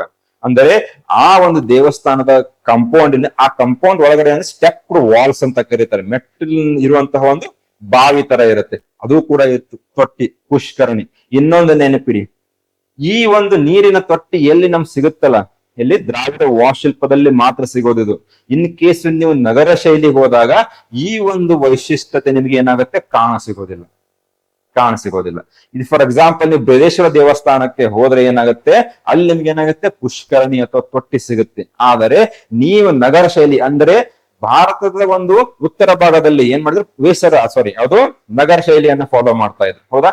ಅಲ್ಲಿ ಏನಾಗುತ್ತೆ, ನಿಮ್ಗೆ ಸಿಗೋದಿಲ್ಲ ಅಲ್ಲಿ ಈ ಒಂದು ವೈಶಿಷ್ಟ್ಯತೆ. ಸೊ ಈ ಒಂದು 4 ಇಂದ 5 ವೈಶಿಷ್ಟ್ಯತೆಗಳನ್ನ ಏನ್ ಮಾಡಿ, ಮೆನ್ಷನ್ ಮಾಡಿ. ತುಂಬಾ ವೈಶಿಷ್ಟ್ಯತೆಗಳಿದಾವೆ, ಆದರೆ ನಿಮಗೇನಿದೆ, ಇಲ್ಲಿ ರೆಸ್ಟ್ರಿಕ್ಷನ್ ಇದೆ. ಯಾವುದಕ್ಕೆ? ಪದಗಳ ರೆಸ್ಟ್ರಿಕ್ಷನ್ ಇದೆ. ಸೊ ಹೀಗಾಗಿ 4 ಇಂದ 5 ವೈಶಿಷ್ಟ್ಯತೆಗಳನ್ನ ಮೆನ್ಷನ್. ಆದ ನಂತರ ಅವ್ರು ಏನ್ ಕೇಳಿದ್ದಾರೆ, ಕಲೆಗೆ ಕೂಡ ಅವರ ಕೊಡುಗೆಯನ್ನ ಕೇಳಿದ್ದಾರೆ. ಯಾರು? ಚೋಳರ ಕೊಡುಗೆ. ಸೊ ಹೀಗಾಗಿ ಶಿಲ್ಪಕಲೆಗೆ ಅವರು ನೀಡಿದಂತಹ ಕೊಡುಗೆಯನ್ನು ಕೂಡ ನೀವೇನ್ ಮಾಡಿ ಅಲ್ಲಿ ಮೆನ್ಷನ್ ಮಾಡ್ಲೇಬೇಕಾಗುತ್ತೆ. ಶಿಲ್ಪಕಲೆ ಇರಬಹುದು, ಚಿತ್ರಕಲೆ ಇರಬಹುದು. ಸೊ ಅದಕ್ಕೆ ಅವರು ನೀಡಿದಂತಹ ಕೊಡುಗೆ. ಇನ್ ಕೇಸ್ ಓನ್ಲಿ ಅವ್ರು ಏನಾದ್ರು ವಾಸ್ತುಶಿಲ್ಪಕ್ಕೆ ಕೇಳಿದ್ರೆ ಇದೇ ಪಾಯಿಂಟ್ಸ್ ಇನ್ನೂ ನೀವೇನ್ ಮಾಡ್ಬೋದು, ಎಕ್ಸ್ಪಾಂಡ್ ಮಾಡಬಹುದು. ಹೌದಾ? ಯಾವ ದೇವಸ್ಥಾನದಲ್ಲಿ ಸಿಗುತ್ತೆ, ಮತ್ತೆ ಬೇರೆ ಬೇರೆ ವೈಶಿಷ್ಟ್ಯತೆಗಳನ್ನು ಹೇಳಿದೆ ನಿಮ್ಗೆ. ಅದಾದ್ಮೇಲೆ ಬೃಹದೇಶ್ವರ ದೇವಾಲಯದಲ್ಲಿ ಏನಾಗಿದೆ ಅಂದ್ರೆ, ಇಲ್ಲಿ ಏನ್ ನಿಮ್ಗೆ ಕಾಣಿಸುತ್ತೆ, ಇದಕ್ಕೆ ಮೇಲೆ ಒಂದು ದೊಡ್ಡ ಶಿಲೆ ಇಟ್ಟಿದ್ದಾರೆ, ಅದಕ್ಕೆ ಕಳಶ ಅಂತ ಕರೀತಾರೆ. ಸೊ ಇದನ್ನ ಬೇರೆ ಬೇರೆ ಒಂದು ವೈಶಿಷ್ಟ್ಯತೆಗಳು, ಧ್ವಜಸ್ತಂಭನ ಹೇಳ್ಬೋದು. ಮತ್ತೆ ನಂದಿ ಮಂಟಪವನ್ನು ಕೂಡ ನೀವಲ್ಲಿ ಏನ್ ಮಾಡ್ಬೋದು, ಮುಖಮಂಟಪ ಅಂತ ಇನ್ನೊಂದು ವೈಶಿಷ್ಟ್ಯತೆ ಬರುತ್ತೆ. ಆ ಎಲ್ಲಾನು ಅವ್ರು ಏನ್ ಮಾಡ್ಬೋದು, ಓನ್ಲಿ ವಾಸ್ತುಶಿಲ್ಪಕ್ಕೆ ಅಂತ ಕೇಳಿದಾಗ ನೀವೇನ್ ಮಾಡ್ಬೋದು, ಬೇರೆ ಬೇರೆ ವೈಶಿಷ್ಟ್ಯತೆಗಳನ್ನ ಹೇಳ್ಬೋದು. ಆದ್ರೆ ಇಲ್ಲಿ ಅವ್ರು ಏನ್ ಕೇಳಿದ್ದಾರೆ, ಇವಾಗ ಕಲೆಯನ್ನು ಕೂಡ ಕೇಳಿದ್ದಕ್ಕೆ ನೀವೇನ್ ಮಾಡ್ಬೇಕು, ಇವಾಗ ಶಿಲ್ಪಕಲೆ ಅಂದ್ರೆ ಸ್ಕಲ್ಪ್ಚರ್ಸ್, ಮೂರ್ತಿಗಳನ್ನ ಕೂಡ ಅವ್ರ ಕೆತ್ತನೆ ಏನ್ ಮಾಡ್ತಾರೆ, ಅದರ ವೈಶಿಷ್ಟ್ಯತೆಗಳನ್ನು ಕೂಡ ನೀವೇನ್ ಮಾಡ್ಬೇಕಾಗತ್ತೆ, ಇಲ್ಲಿ ಮೆನ್ಷನ್ ಮಾಡ್ಬೇಕು. ವೈಶಿಷ್ಟ್ಯ ಏನು, ಚೋಳ ಶಿಲ್ಪಗಳು ದೇವಾಲಯಗಳ ಗೋಡೆಗಳು ಒಳಾಂಗಣವನ್ನು ಅಲಂಕರಿಸಿದ್ದವು. ನೋಡಿ, ಏನು ಗೋಡೆಗಳು. ಫಾರ್ ಎಕ್ಸಾಂಪಲ್, ಇವಾಗ ಮಂಟಪದ ಗೋಡೆಗಳಿರುತ್ತೆ, ಆ ಗೋಡೆಗಳ ಮೇಲೆ ಕೆತ್ತನೆಯನ್ನ ಮಾಡೋದಕ್ಕೋಸ್ಕರ ಕೂಡ ಅವ್ರು ಏನ್ ಮಾಡಿದ್ದಾರೆ, ಹಲವಾರು ರೀತಿಯ ಶಿಲ್ಪಗಳು ಇರ್ಬೋದು. ಆಮೇಲೆ ಒಳಾಂಗಣವನ್ನ ಕೆತ್ತನೆ ಮಾಡ್ಲಿಕ್ಕೆ ಚೋಳ ರಾಜವಂಶದ ಧಾರ್ಮಿಕ ಮತ್ತು ಆಧ್ಯಾತ್ಮಿಕ ನಂಬಿಕೆಗಳನ್ನು ಪ್ರದರ್ಶಿಸಿದವು. ಅಂದ್ರೆ ಇವಾಗ ಏನಾಯ್ತು, ಶೈವಿಸಮ್ ನ ಫಾಲೋ ಮಾಡ್ತಾ ಇದ್ರ, ಇಲ್ಲ ವೈಷ್ಣವಿಸಮ್ ನ ಫಾಲೋ ಮಾಡ್ತಾ ಇದ್ರ, ಇಲ್ಲ ಶಕ್ತಿಸಮ್ ನ ಫಾಲೋ ಮಾಡ್ತಾ ಇದ್ರ, ಯಾವುದೇ ಒಂದು ಧರ್ಮ, ಯಾವುದೇ ಒಂದು ಪಂಥವನ್ನ ಫಾಲೋ ಮಾಡ್ತಾ ಇದ್ರು. ಹೌದಾ? ಹಾಗಿದ್ದಾಗ ಅವರು ಯಾವ ರೀತಿಯಾದಂತ ಧರ್ಮಾಚರಣೆಯನ್ನ ಮಾಡ್ತಾ ಇದ್ರು ಅನ್ನೋದರ ಬಗ್ಗೆ ನೀವೇನ್ ಮಾಡ್ತೀರಾ, ಅಲ್ಲಿ ನಮ್ಗೆ ಏನಾಗುತ್ತೆ, ಪುರಾವೆಗಳು ಸಿಗುತ್ತೆ. ಹೌದಾ? ಇವಾಗ ಅವ್ರು ಶೈವಿಸಮ್ ನ ಫಾಲೋ ಮಾಡ್ತಾ ಇದ್ರೆ ಯೂಶಲಿ ಏನ್ ಮಾಡ್ತಾರೆ, ಇವಾಗ ಶಿವನಿಗೆ ಸಂಬಂಧಪಟ್ಟಂತ ಬೇರೆ ಬೇರೆ ರೀತಿಯಾದಂತಹ ಏನು ಅವತಾರಗಳಿದಾವೆ. ಇವಾಗ ಆ ಎಲ್ಲಾ ಅವತಾರಗಳನ್ನ ಏನ್ ಮಾಡ್ತಾ ಇದ್ರು, ಕೆತ್ತನೆಯನ್ನ ಮಾಡ್ತಾ ಇದ್ರು. ಸೊ ಹೀಗಾಗಿ ಅವರ ಶಿಲ್ಪಕಲೆ ನಮ್ಗೆ ಏನ್ ತಿಳಿಸ್ಕೊಡುತ್ತೆ, ಅವರ ಧಾರ್ಮಿಕ ಮತ್ತು ಆಧ್ಯಾತ್ಮಿಕ ನಂಬಿಕೆಗಳನ್ನು ನಮ್ಗೆ ಏನಾಗುತ್ತೆ, ಇವಾಗ ಮಾಹಿತಿಯನ್ನು ನೀಡ್ತಾವ. ಸೊ ಹೀಗಾಗಿ ವಾಸ್ತುಶಿಲ್ಪ ಮತ್ತು ಶಿಲ್ಪಕಲೆ ಏನಿದೆ, ಒಂದು ರಾಜ ಮನೆತನದ ಬಗ್ಗೆ ತಿಳಿದುಕೊಳ್ಳಕ್ಕೆ ಒಂದು ನಮಗೆ ಮೂಲಗಳಾಗಿದೆ. ಹೌದಾ? ವಿಷಯ ಏನಿರ್ತಾ ಇತ್ತು ಅಂದ್ರೆ ಯಾವುದೇ ಒಂದು ಕೆತ್ತನೆಯನ್ನ ಮಾಡ್ತಾರೆ, ಯಾವುದೇ ಒಂದು ಪೇಂಟಿಂಗ್ ಮಾಡ್ತಾರೆ ಅಂದ್ರೆ ಒಂದು ಪರ್ಟಿಕ್ಯುಲರ್ ಆಗಿ ಒಂದು ವಿಷಯ ಸುತ್ತನೆ ಏನ್ ಮಾಡ್ತಾ ಇದ್ರು, ಸುತ್ತರಿತಾ ಇತ್ತದು. ಸೊ ವಿಷಯ ಏನಿತ್ತು? ಚೋಳ ಶಿಲ್ಪಗಳು ವಿಶಿಷ್ಟ ಲಕ್ಷಣವೆಂದರೆ ದೇವತೆಗಳು ಮತ್ತು ಪೌರಾಣಿಕ ವ್ಯಕ್ತಿಗಳ ಚಿತ್ರಣ. ದೇವತೆಗಳು ಮತ್ತು ಪೌರಾಣಿಕ ಚಿತ್ರ, ನಾವು ಮಿಥಿಕಲ್ ಅಂತ ಕರಿತೀವಿ. ನೀವು ನೋಡಿರಬಹುದು ಎಷ್ಟೋ ಕೆಲವೊಂದು ದೇವಸ್ಥಾನಗಳ ನೀವು ಭೇಟಿ ನೀಡಿದಾಗ ಅರ್ಧ ದೇಹ ಏನಿರುತ್ತೆ ಮನುಷ್ಯನದಿರುತ್ತೆ, ಅರ್ಧ ದೇಹ ಏನಿರುತ್ತೆ ಇವಾಗ ಪ್ರಾಣಿದಿರುತ್ತೆ. ಈ ತರ ಮಿಥಿಕಲ್ ಕ್ರಿಯೇಚರ್ಸ್ ಅಂತ ನಾವೇನ್ ಕರಿತೀವ, ಪೌರಾಣಿಕ ವ್ಯಕ್ತಿಗಳ ಚಿತ್ರಣವನ್ನಾಗಿರಬಹುದು, ಕ್ರಿಯಾತ್ಮಕ ಭಂಗಿಗಳಾಗಿರ್ಬೋದು ಮತ್ತು ಅಭಿವ್ಯಕ್ತಿಶೀಲ ಮುಖದ ಲಕ್ಷಣಗಳು. ಅಂದರೆ ಅವರು ಏನು ಕೆತ್ತನೆಯನ್ನ ಮಾಡ್ತಾ ಇದಾರ ಆ ಮುಖಗಳ ಲಕ್ಷಣ ಏನಿರ್ತಾ ಇತ್ತು, ಎಕ್ಸ್ಪ್ರೆಸಿವ್ ಅಂತ ಕರಿತೀವಿ ನಾವು. ಸೊ ಆ ರೀತಿಯಾದಂತ ಅಭಿವ್ಯಕ್ತಿಶೀಲ ಏನೋ ಒಂದು ನಿಮ್ಗೆ ಏನ್ ಮಾಡ್ತಾ ಇದ್ದಾರೆ, ಅವರು ಹೇಳ್ತಾ ಇದ್ದಾರೆ ಆ ಒಂದು ಶಿಲ್ಪಗಳ ಮೂಲಕ. ಹೌದಾ? ಉದಾಹರಣೆಗೆ ಏನಿದೆ, ನಟರಾಜ ಅಥವಾ ನೃತ್ಯ ಮಾಡೋ ಶಿವನ ಕಂಚಿನ ಪ್ರತಿಮೆಯು ಒಂದು ಮೇರು ಕೃತಿಯಾಗಿದೆ. ಇಲ್ಲಿ ಏನ್ ಕಾಣ್ತಾ ಇದೆ ಅಂದ್ರೆ ಶಿವನಿಗೆ ಸಂಬಂಧಪಟ್ಟ, ಶಿವ ಏನ್ ಮಾಡ್ತಾ ಇದ್ದಾನೆ, ನೃತ್ಯ ಮಾಡುವ ರೂಪದಲ್ಲಿ. ಅಗ್ರಸ ಶಿವ ಬೇರೆ, ಇವಾಗ ರೌದ್ರನಾಗಿರ್ತಾನೆ, ಜ್ಞಾನಕ್ಕೆ ಕೂತ ಶಿವ ಬೇರೆ. ಸೊ ಆ ಶಿವನ ರೂಪಗಳು ಏನಿದಾವಲ್ಲ, ಆ ಶಿವನ ರೂಪಗಳನ್ನ ಅವ್ರು ಏನ್ ಮಾಡಿದ್ದಾರೆ, ಕೆತ್ತನೆ ಮಾಡಿದ್ದಾರೆ. ಸೊ ಒಂದು ಮೇರು ಕೃತಿ ಯಾವ್ದಾದ್ರು, ಒಂದು ಪ್ರಮುಖವಾದಂತಹ ಶಿಲ್ಪಕಲೆ ಯಾವುದು, ನಟರಾಜ ಅಥವಾ ನೃತ್ಯ ಮಾಡೋ ಶಿವ. ಸೊ ಇಲ್ಲೊಂದು 3-4 ಪಾಯಿಂಟ್ ಯಾವುದು, ಶಿಲ್ಪಕಲೆಗೆ ಸಂಬಂಧಪಟ್ಟಂತೆ. ಹೌದಾ? ಮತ್ತೇನಿದೆ, ಚಿತ್ರಕಲೆಗೆ ಅವರು ನೀಡಿದಂತಹ ಕೊಡುಗೆ. ಚೋಳ ವರ್ಣ ಚಿತ್ರಗಳು ಪ್ರಧಾನವಾಗಿ ಗೋಡೆಗಳು ಮತ್ತು ಮರದ ಫಲಕಗಳ ಮೇಲೆ ಚಿತ್ರಿಸಲಾಗ್ತಾ ಇತ್ತು. ಅಲ್ಲಿ ಕೂಡ ಆ ಚಿತ್ರಕಲೆ ಅವರು ಏನಕ್ಕೆ ಬಳಕೆ ಮಾಡಿದ್ರೆ, ಅಲಂಕಾರಕ್ಕೋಸ್ಕರ ಬಳಕೆ ಮಾಡ್ತಾ ಇದ್ರು. ಹೌದಾ? ಗೋಡೆಗಳು ಇರ್ಬೋದು, ಚಾವಣಿಗಳು ಇರ್ಬೋದು, ಇಲ್ಲ ಸ್ತಂಭಗಳು ಇರ್ಬೋದು, ಅಲ್ಲಿ ಕೂಡ ಅವ್ರು ಏನ್ ಮಾಡಿದ್ದಾರೆ, ಚಿತ್ರಣವನ್ನ ಬಿಡಿಸ್ತಾ ಇದ್ರು. ಇವು ಹೆಚ್ಚಾಗಿ ದೇವಾಲಯ ಒಳಭಾಗವನ್ನು ಅಲಂಕರಿಸುತ್ತಿದ್ದವು. ಅಂದರೆ ಫಾರ್ ಎಕ್ಸಾಂಪಲ್ ಯಾವುದು, ಮಂಟಪ ಇರ್ಬೋದು, ಗರ್ಭಗೃಹ ಇರ್ಬೋದು, ಅಲ್ಲಿ ಅವ್ರು ಏನ್ ಮಾಡಿದರೆ ಹೆಚ್ಚಾಗಿ ಚಿತ್ರಣವನ್ನ ಬಿಡಿಸ್ತಾ ಇದ್ರು. ಉದಾಹರಣೆಗೆ ತಂಜಾವೂರು ಮತ್ತು ಗಂಗೈಕೊಂಡ ಚೋಳಾಪುರಂನ ದೇವಾಲಯಗಳಲ್ಲಿ ಏನ್ ಮಾಡ್ಬೋದು, ಈ ರೀತಿಯಾದಂತಹ ನಿಮ್ಗೆ ಪೇಂಟಿಂಗ್ಸ್, ವರ್ಣಚಿತ್ರಗಳು ಸಿಗುತ್ತೆ. ಹೌದಾ? ವೈಶಿಷ್ಟ್ಯತೆ ಏನು? ಚೋಳ ವರ್ಣಚಿತ್ರಗಳು ಮುಖದ ಅಭಿವ್ಯಕ್ತಿಗಳು ಮತ್ತು ಕೈ ಸನ್ನೆಗಳಿಗೆ ಪ್ರಸಿದ್ಧವಾಗಿದೆ. ಅಂದ್ರೆ ಸೂಕ್ಷ್ಮವಾಗಿ ನಿಮಗೆ ಯಾವುದೇ ರೀತಿಯಾದಂತವ್ರು ಏನ್ ಮಾಡ್ತಾ ಇದ್ದಾರೆ, ಮಾಹಿತಿಯನ್ನ ನೀಡ್ತಾ ಇದ್ದಾರೆ. ವಿಷಯ ಹೆಚ್ಚಾಗಿ ಶಿವ ಮತ್ತು ವಿಷ್ಣುವಿನ ವಿಷಯಗಳನ್ನ ಹೊಂದಿದ್ರು. ಸೊ ಯಾವ ರೀತಿಯಾದಂತಹ ಚಿತ್ರಕಲೆಗಳನ್ನ ಅವ್ರು ಬಿಡಿಸ್ತಾ ಇದ್ರು, ಏನಕ್ಕೆ, ಶಿವನ ಒಂದು ರೂಪ ಇರ್ಬೋದು, ವಿಷ್ಣುವಿನ ರೂಪ ಇರ್ಬೋದು, ಆ ಸುತ್ತ ಏನ್ ಮಾಡ್ತಾ ಇದ್ರು, ನಿಮ್ಗೆ ಸುತ್ತರಿತಾ ಇದ್ರು. ಸೊ ಇದೇ ನಿಮ್ಗೆ ಏನಿರ್ಬೇಕು, ಚಿತ್ರಕಲೆಗೆ ಸಂಬಂಧಪಟ್ಟಂತೆ ಪಾಯಿಂಟ್ಸ್. ಕಾಂಕ್ರೀಟ್ ಆಗಿದೆ, ಕ್ರಿಸ್ಪ್ ಆಗಿದೆ. ಹೌದಾ? ಸುಮ್ನೆ ನಾವೇನ್ ಮಾಡ್ತಾ ಇದ್ವಿ, ಬೀಟಿಂಗ್ ಅರೌಂಡ್ ದ ಬುಷ್ ಅಂತ ಆ ತರ ಬರೀಲಿಕ್ಕೆ ಹೋಗ್ಬಿಟ್ಟು ವಿಷಯ ಏನಿರ್ತಾ ಇತ್ತು, ಯಾವ ರೀತಿಯಿಂದ ವೈಶಿಷ್ಟ್ಯತೆ ಇರುತ್ತೆ, ನಮಗೆ ಎಲ್ಲಿ ಕಾಣ ಸಿಗುತ್ತದೆ, ಮುಗಿತಾ. ಆಮೇಲೆ ಏನಿದೆ, ಸಾಹಿತ್ಯಕ್ಕೆ ಅವರು ನೀಡಿದಂತಹ ಕೊಡುಗೆ. ಯಾಕಂದ್ರೆ ಇಲ್ಲಿ ಏನಾಗಿದೆ, ನಿಮಗೆ ಕಲೆಗೆ ಅಂತ ಕೇಳಿದ್ರು. ಸೊ ಹೀಗಾಗಿ ಸಾಹಿತ್ಯಕ್ಕೆ ಅವರು ಏನು ಕೊಡುಗೆಯನ್ನ ನೀಡಿ ಹೋಗಿದಾರಲ್ಲ, ಆ ಕೊಡುಗೆಯನ್ನು ಕೂಡ ನೀವೇನ್ ಮಾಡ್ಬೇಕು, ಇಲ್ಲಿ ಮೆನ್ಷನ್ ಮಾಡ್ಬೇಕು. ಕಲ್ಲಣ್ಣಾರು, ಕಂಬನ ಮತ್ತು ಇವರಂತ ಗಮನಾರ್ಹ ಕವಿಗಳಿಗೆ ರಾಜಾಶ್ರಯವನ್ನ ನೀಡಿದರು. ಅಂದ್ರೆ ಆಸ್ಥಾನದ ಕವಿಗಳಿರ್ಬೋದು, ವಿದ್ವಾಂಸರು ಇರ್ಬೋದು, ಈ ರೀತಿಯಾದಂತಹ ಪ್ರಮುಖ ವಿದ್ವಾಂಸರಿಗೆ ಅವರು ಏನ್ ಮಾಡಿದ್ದಾರೆ, ಇವಾಗ ರಾಜಾಶ್ರಯವನ್ನು ನೀಡಿದರು. ಉದಾಹರಣೆಗೆ ಕಲ್ಲಣ ರಚಿಸಿದ್ದಾರೆ ಮತ್ತು ತಿರುತ್ತಕ್ಕದೇವರ್ ಅವರ ಶಿವಾಂಗಸಿ ಚಿಂತಾಮಣಿ ಜೈನ ಧರ್ಮವನ್ನು ತಮಿಳು ಪ್ರೇಕ್ಷಕರಿಗೆ ಪರಿಚಯಿಸಿತು. ಅಂದರೆ ಇವಾಗ ಅವರು ಯಾವುದೇ ಒಂದು ಧರ್ಮಕ್ಕೆ ಸೀಮಿತವಾಗಿರಲಿಲ್ಲ. ಇವಾಗ ಅವರು ಶೈವಿಸಂನ ಫಾಲೋ ಮಾಡ್ತಾ ಇದ್ರೆ ಹಾಗಂತ ಹೇಳ್ಬಿಟ್ಟು ಬೇರೆಯವ್ರಿಗೆ ಇದು ಮಾಡ್ತಾ ಇರಲಿಲ್ಲ, ಎಲ್ಲರಿಗೂ ರಾಜಾಶ್ರಯವನ್ನ ನೀಡ್ತಾ ಇದ್ರು. ನೋಡಿ ಇಲ್ಲಿ ಏನು, ಈ ಒಬ್ಬ ಕವಿ ಯಾರು, ತಿರುತ್ತಕ್ಕದೇವರು ಏನ್ ಮಾಡಿದ್ದಾರೆ, ಇವಾಗ ಜೈನ ಧರ್ಮದ ಬಗ್ಗೆ ಮೇಲೆ ಏನ್ ಮಾಡಿದ್ದಾರೆ, ಕೃತಿಯನ್ನ ಬರೆದು ಅಲ್ಲಿನ ಜನರಿಗೆ ಜೈನ ಧರ್ಮವನ್ನ ಪರಿಚಯ ಮಾಡಿಕೊಟ್ರು. ಸೊ ಹೀಗೆ ಅದ್ರ ಜೊತೆಗೆ ಏನಾಗಿತ್ತು, ಆಗಿನ ಒಂದು ಕಾಲಘಟ್ಟ ತುಂಬಾ ಜನ ನೀವ್ ಇನ್ನೂ ಸ್ವಲ್ಪ ಯಾವ್ದು ಸಂಗಮ್ ಏಜ್ಗೆ ಹೋದ್ರೆ ಏನಾಗುತ್ತೆ, ಅಲ್ಲಿ ಏನಾಗುತ್ತೆ ನಿಮ್ಗೆ, ಅದೇ ಚೋಳರು, ಅದೇ ಪಾಂಡ್ಯರು, ಅದೇ ಪಲ್ಲವರು ಏನ್ ಮಾಡಿದ್ರು, ರಾಜಾಶ್ರಯ ನೀಡಿದ್ರು. ಅವಾಗ ಸಂಗಮ್ ಸಾಹಿತ್ಯ ಏನಾಗಿತ್ತು, ರಚನೆ ಆಯ್ತು. ಆದ್ರೆ ಇಲ್ಲಿ ಗ್ರೇಟ್ ಚೋಳಾಸ್ ಬಗ್ಗೆ ಕೇಳಿದ್ದಾರೆ. ಸೊ ಹೀಗಾಗಿ ಇವರ ಬಗ್ಗೆ ಏನ್ ಮಾಡಿ ಸಂಕ್ಷಿಪ್ತವಾಗಿ ಏನ್ ಮಾಡುದು, ವಿವರಿಸಿ. ಹೌದಾ? ಇದಾದ ನಂತರ ಏನು, ಉಪಸಂಹಾರ. ಏನ್ ಹೇಳಿದ್ದಾರೆ ಇಲ್ಲಿ, ಚೋಳ ರಾಜವಂಶದ ಪ್ರೋತ್ಸಾಹ, ಭವ್ಯ ದೇವಾಲಯಗಳು, ವಾಸ್ತುಶಿಲ್ಪದ ನಾವೀನ್ಯತೆಗಳು. ಅಂದರೆ ದ್ರಾವಿಡ ವಾಸ್ತುಶಿಲ್ಪಕ್ಕೆ ಅವ್ರು ಏನ್ ಮಾಡಿದ್ರು, ಇವಾಗ ಹೊಸವಾದಂತಹ ಕೆಲವೊಂದು ವೈಶಿಷ್ಟ್ಯತೆಗಳನ್ನ ಆಡ್ ಮಾಡಿದ್ರು. ಅದಕ್ಕೆ ಒಂದು ಭದ್ರ ಬುನಾದಿಯನ್ನ ಹಾಕಿಕೊಟ್ರು. ನಾವೀನ್ಯತೆಗಳು ಮತ್ತು ಸ್ವಲ್ಪ ಕಲೆಗೆ ಬೆಂಬಲ ಅವರ ದೇವಾಲಯಗಳನ್ನ ವಿಶ್ವ ಪರಂಪರೆಯ ತಾಣಗಳಾಗಿ ಯುನೆಸ್ಕೋ ಗುರುತಿಸಲು ಕಾರಣವಾಯಿತು. ಈ ರೀತಿಯಾಗಿ ನಿಮ್ಮ ಆನ್ಸರ್ನ ಏನ್ ಮಾಡಿ, ಅಂದ್ರೆ ಪ್ರತಿಯೊಂದಕ್ಕೂ ಚಿತ್ರಕಲೆ, ಶಿಲ್ಪಕಲೆ, ನೃತ್ಯ ಎಲ್ಲದಕ್ಕೂ ಕೊಡುಗೆಯನ್ನ ನೀಡಿ ಹೋದರು. ಸೊ ಹೀಗಾಗಿ ಏನಾಗಿತ್ತು, ಇವಾಗ ಯುನೆಸ್ಕೋ ಏನ್ ಮಾಡಿದೆ, ಆ ಒಂದು ದೇವಸ್ಥಾನಗಳನ್ನ ಏನ್ ಮಾಡಿದೀವ ವಿಶ್ವ ಪಾರಂಪರಿಕ ಪಟ್ಟಿಗೆ ಏನಾಗಿದೆ ಸೇರ್ಪಡೆಗಳಾಗಿ ನಿಂತು ನಮಗೆ ಒಂದು ವಾಸ್ತುಶಿಲ್ಪಕ್ಕೆ ಒಂದು ಉದಾಹರಣೆಗಳಾಗಿ ಏನಾಗಿದೆ ನಿಂತಿದೆ. ಹೌದಾ, ಈ ರೀತಿಯಾಗಿ ನಿಮ್ಮ ಆನ್ಸರ್ ಇರ್ಬೇಕು. ಸೊ ಪ್ರಶ್ನೆ ಏನಿತ್ತು, ಕಲೆ ಮತ್ತು ವಾಸ್ತುಶಿಲ್ಪಕ್ಕೆ ಕೇಳಿದಾರ ಅಂದ್ಮೇಲೆ ಕಲೆ ಮತ್ತು ವಾಸ್ತುಶಿಲ್ಪ ಎರಡರ ಬಗ್ಗೆನೂ ಹೇಳ್ಬೇಕಾಗತ್ತೆ ನೀವು. ಅರ್ಥ ಆಯ್ತು ಅನ್ಕೋತೀನಿ. ಸೊ ಇನ್ನೊಂದು ಪ್ರಶ್ನೆಯನ್ನ ತಗೋಣ. ಇಲ್ಲಿ ಇನ್ನೊಂದು ಪ್ರಶ್ನೆ ಏನ್ ಕೇಳಿದ್ದಾರೆ ಇವಾಗ ನೋಡಿ, 24 ಅಲ್ಲೇ ಬಂದಂತ ಕ್ವಶನ್ ಇದು. ಚೋಳರ ಮೇಲೂ ಕೇಳಿದ್ದಾರೆ, ಪಲ್ಲವರ ಮೇಲೂ ಕೇಳಿದ್ದಾರೆ. ಸೊ ಹೀಗಾಗಿ ಆರ್ಟ್ ಮತ್ತೆ ಅದು ಆರ್ಟ್ ಅಂಡ್ ಕಲ್ಚರ್ ಅಂತ ನಾವ್ ಏನ್ ಕರಿತೀವಲ್ಲ ಅದ್ರ ಮೇಲೆ ನಿಮ್ಗೆ ಏನಿರುತ್ತೆ, ಪ್ರತಿ ವರ್ಷ 2 ರಿಂದ 3 ಪ್ರಶ್ನೆಗಳು ಬಂದೇ ಬರ್ತವೆ.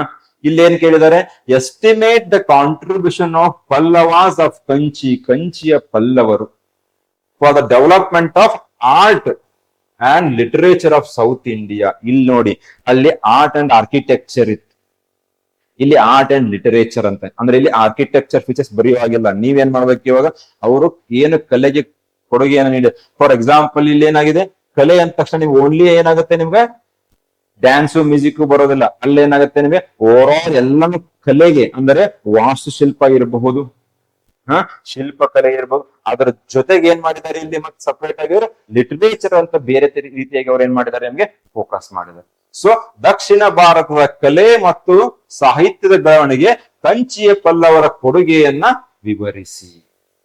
Direct the question. ಇಲ್ಲಿ ಯಾವುದೇ ರೀತಿಯಾದಂತಹ ಅವ್ರು ಏನ್ ಮಾಡಿದ್ದಾರೆ, ಬೇರೆ ರೀತಿ ಬಳಕೆ ಮಾಡೋದಾಗಿರ್ಬೋದು, ಕನ್ಫ್ಯೂಸ್ ಮಾಡೋದಾಗಿರ್ಬೋದು, ಏನು ಮಾಡಿಲ್ಲ. ಅವ್ರು ಏನ್ ಮಾಡಿದ್ದಾರೆ, ಡೈರೆಕ್ಟ್ ಆಗಿ ಕ್ವಶನ್ ಕೇಳಿದ್ದಾರೆ. ಸೊ ಅದೇನಂತೆ ಏನು 2 ಪಾಠದಲ್ಲಿದೆ, ಒಂದು ಕಲೆಗೆ, ಇನ್ನೊಂದು ಸಾಹಿತ್ಯಕ್ಕೆ. ಸೊ ಉತ್ತರಿಸೋ ನಿಮ್ ವಿಧಾನ ಹೇಗಿರ್ಬೇಕು, ಇವಾಗ ಪಲ್ಲವರ ಆಳ್ವಿಕೆಯನ್ನು ಉಲ್ಲೇಖಿಸುವ ಮೂಲಕ ನಿಮ್ಮ ಉತ್ತರ ಸಿಂಪಲ್.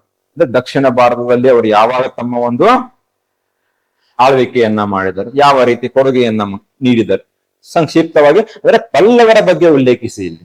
ಹೌದಾ, ಕಲೆ, ವಾಸ್ತುಶಿಲ್ಪ ಮತ್ತು ಶಿಲ್ಪಕಲೆಗೆ ಪಲ್ಲವರ ಕೊಡುಗೆ ಚರ್ಚಿಸಿ, ಸಾಹಿತ್ಯಕ್ಕೂ ಅವರು ನೀಡಿದ ಕೊಡುಗೆಯನ್ನ ಉಲ್ಲೇಖಿಸಿ.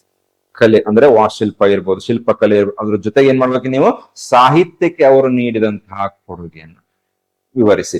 ಪಲ್ಲವರ ಶ್ರೀಮಂತ ಸಾಂಸ್ಕೃತಿಕ ಪರಂಪರೆಯನ್ನು ಉಲ್ಲೇಖಿಸುವ ಮೂಲಕ ಏನ್ ಮಾಡ್ಬೇಕು, ನಿಮ್ಮ ಉತ್ತರವನ್ನ ಕೊಡಿ. ಅಂದ್ರೆ ಅವರು ಬಿಟ್ಟು ಹೋದಂತ ಪರಂಪರೆಯನ್ನ ಅಲ್ಲಿ ಮೇಲೆ ಅಂದ್ರೆ ಪಾಸಿಟಿವ್ ಆಗಿ ಮತ್ತೆ ಅಲ್ಲಿ ಮಾಡಿ ಎಂಡ್ ಮಾಡಿ, ಯಾವ ರೀತಿಯ ಶ್ರೀಮಂತವಾದಂತಹ ಒಂದು ಕೊಡುಗೆಯನ್ನು ಅವ್ರು ನಮಗೆ ನೀಡಿ ಹೋಗಿದ್ದಾರೆ ಅನ್ನೋದ್ರ ಬಗ್ಗೆ ಏನ್ ಮಾಡಿ ಇಲ್ಲಿ ಎಕ್ಸ್ಪ್ಲೇನ್ ಮಾಡಿ. ಪೀಠಿಕೆ ಏನಿರ್ಬೇಕು ಹೇಳಿದೀನಿ, ಏನಂತ ಅವರ ಆಳ್ವಿಕೆಯನ್ನ ಉಲ್ಲೇಖಿಸಿ.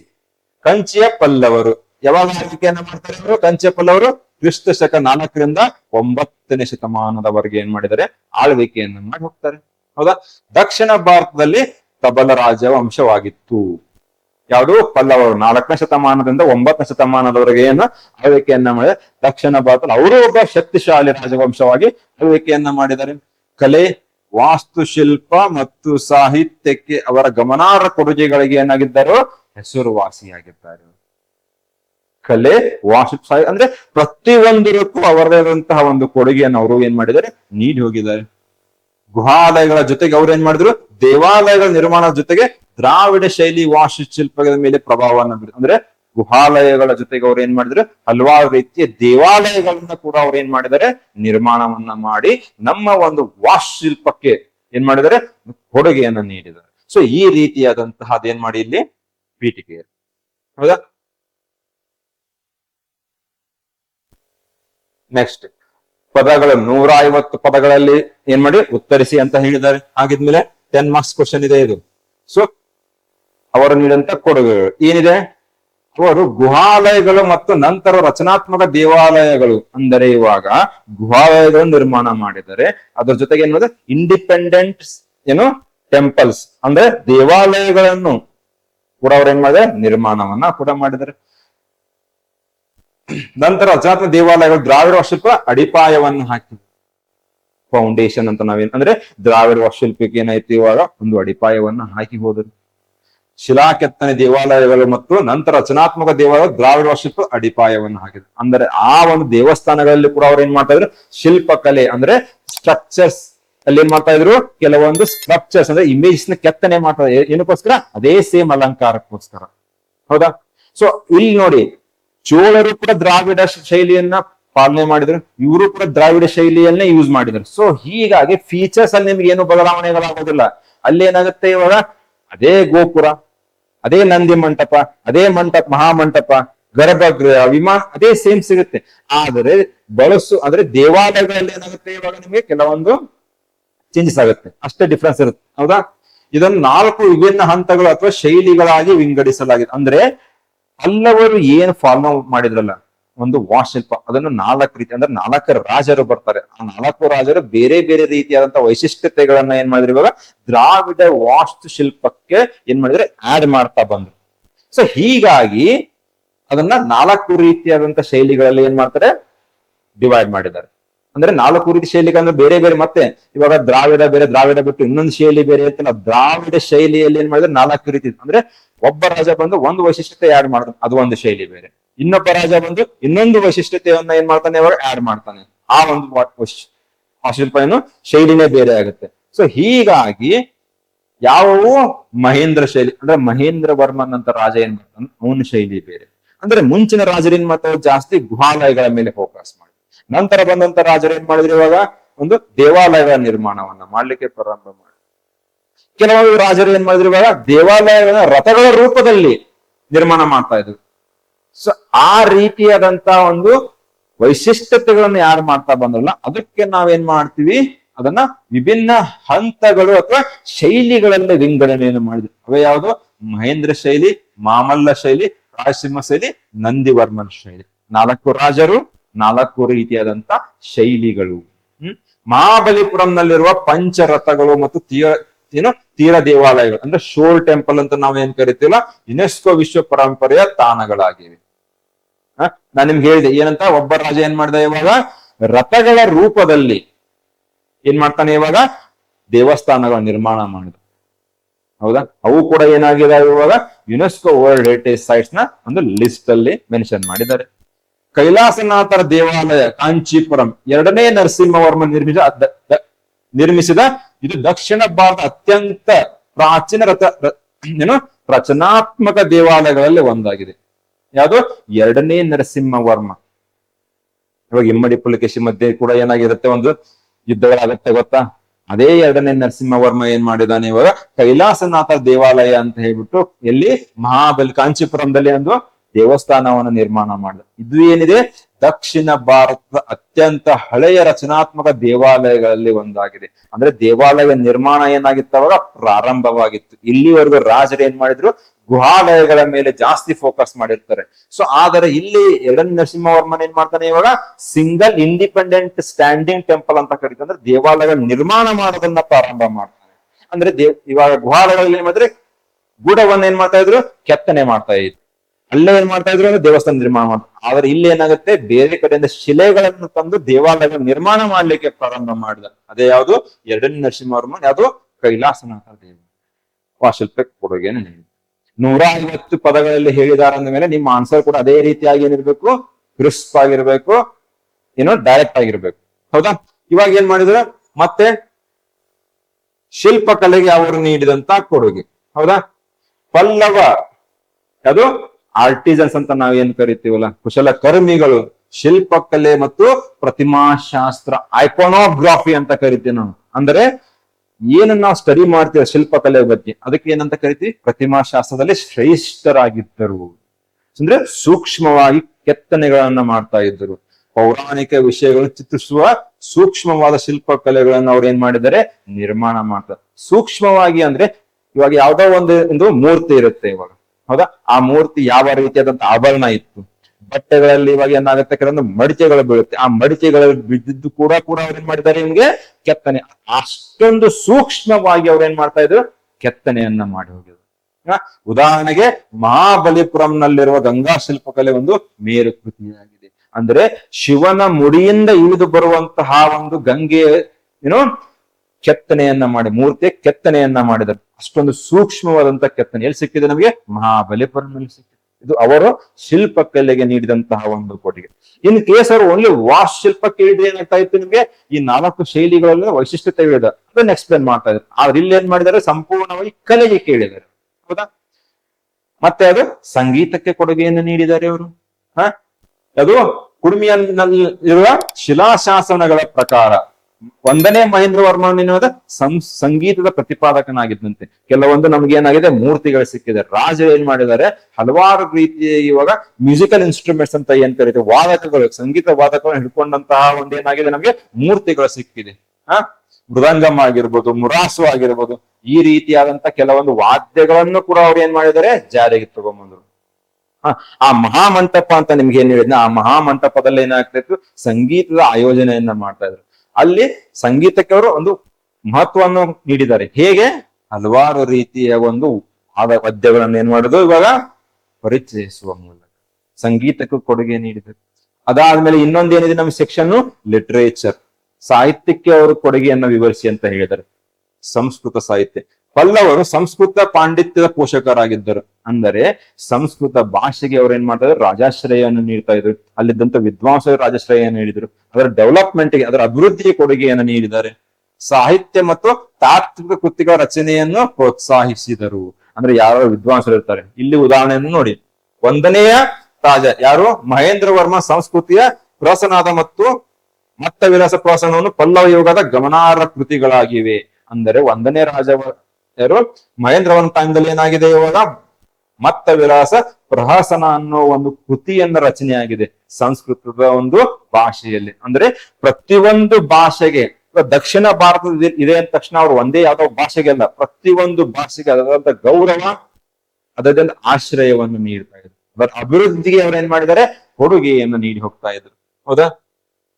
ಮತ್ತೇನು, ಸಂಸ್ಕೃತ ತಮಿಳು ಸಂಶ್ಲೇಷಣೆ. ಅಂದ್ರೇನು, ಎರಡರದ್ದು ಏನ್ ಮಾಡ್ತಾರೆ, ಮಿಕ್ಸರ್ ಮಾಡ್ಬಿಟ್ಟು ಏನ್ ಮಾಡಿದ್ರೆ ಹಲವಾರು ರೀತಿಯ ಒಂದು ಕೃತಿಗಳನ್ನ ರಚನೆ ಕೂಡ ಆಗಿದೆ. ಸೊ ಸಂಸ್ಕೃತ ಮತ್ತು ತಮಿಳು ಸಂಶ್ಲೇಷಣೆ. ಪಲ್ಲವ ಆಳ್ವಿಕೆಯಲ್ಲಿ ಭಕ್ತಿ ಚಳವಳಿ ಮತ್ತು ಭಕ್ತಿ ಕಾವ್ಯವನ್ನು ಉತ್ತೇಜಿಸುವ ಮೂಲಕ ಸಂಸ್ಕೃತ ಮತ್ತು ತಮಿಳು ಸಾಹಿತ್ಯದ ಸಮ್ಮಿಲನವಿತ್ತು. ಎರಡರದ್ದು ಏನಿತ್ತು, ಇವಾಗ ಮಿಕ್ಸರ್ ಆಗ್ತಾ ಇತ್ತು, ಕಾಂಬಿನೇಷನ್, ಕಲ್ಮಿನೇಷನ್ ಮಾಡ್ಬಿಟ್ಟು ಬೇರೆ ರೀತಿಯಾದಂತ ಕೃತಿಗಳ ರಚನೆಯನ್ನು ಕೂಡ ಮಾಡಿದ್ದಾರೆ. ಉದಾಹರಣೆಗೆ ಪಲ್ಲವ ಆಳ್ವಿಕೆಯಲ್ಲಿ ಸಾಂಸ್ಕೃತಿಕ ಮತ್ತು ಯಾವುದು ಸಂಶ್ಲೇಷಣೆಯನ್ನು ಪ್ರತಿಬಿಂಬಿಸುವ ಸಾಂಸ್ಕೃತಿಕ ಮತ್ತು ತಮಿಳು ಸಾಹಿತ್ಯ ಸಂಪ್ರದಾಯಗಳ ಮೇಲೆ ಪ್ರಭಾವ ಬೀರಿದ ಕಾವ್ಯ ದರ್ಶನವನ್ನು ದಂಡಿನ್ ಬರೆದಿದ್ದಾರೆ. ದಂಡಿನ್ ಅಂತ ಹೇಳ್ಬಿಟ್ಟು ಒಂದು ವಿದ್ವಾಂಸರು ಇರ್ತಾರೆ.